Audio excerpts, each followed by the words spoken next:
This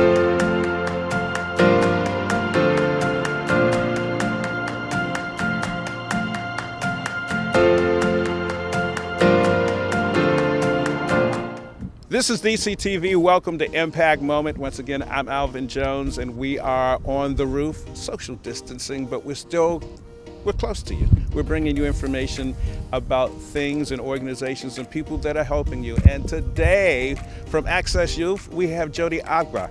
How are you? I'm great. How are you? Good. Thanks for coming out. Thank you.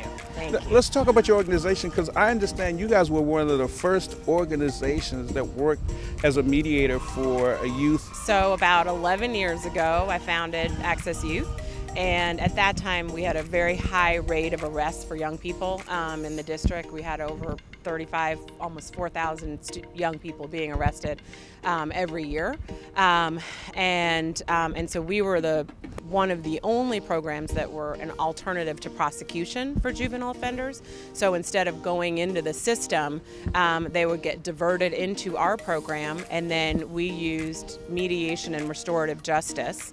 And in a lot of those cases, victim offender mediation, where, for example, if there was a fight or there was a neighborhood, something going on in the neighborhood, we brought those folks into the police station, conducted mediations there. And the power of mediation is, one, them hearing from the victim on their own. They take accountability. When you look at recidivism, rearrest rate in that program with, almost 2,500 kids going through that program, 90% of them were not rearrested. If you look at kids that go into the system, it's flipped. 90% are rearrested, and most of them become adult criminals. What is the average age, and what are the age ranges? We serve youth as young as 7 all the way to 18. And what we found was more and more kids were coming to us as a result of an incident that was happening on school property. So they were actually, as you know, there's police presence in most of our schools. And so when incidences happen, they're arrested, taken in a squad car. Why is it that when kids, like you said, 7 years old, they get into a tussle or fight or grab somebody's hair, that they get arrested? What happened is, in the 80s, zero tolerance policies spread across the nation, right?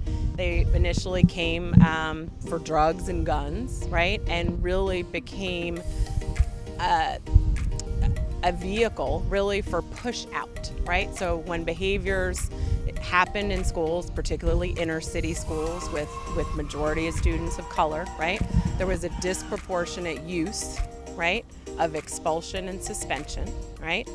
And so that's what happened to these kids. Instead of sitting down, talking to someone, talking to teachers, talking to parents, it was much easier to push them out of school. So we found that 70% of the kids we were getting in the pre-arrest program were school incidences. And so back in 2011, came up with, let's get these kids at an earlier point, before they're arrested, before they're suspended, and use our medicine of mediation and restorative justice in the schools. So we place full-time program managers in the schools so that when those things happen, the deans and behavior deans and teachers refer those students directly to us. Thank you for coming on Impact Moment. Thank you. Once again, it's been a chance to connect with organizations and people who are doing things for folks in DC, and Jody and all the folks with Access Youth do that. Thank you for watching Impact Moment. I'm so glad that Jody was on the show, and I'm glad that you had a chance to watch. I'm Alvin Jones, once again, and this is DCTV.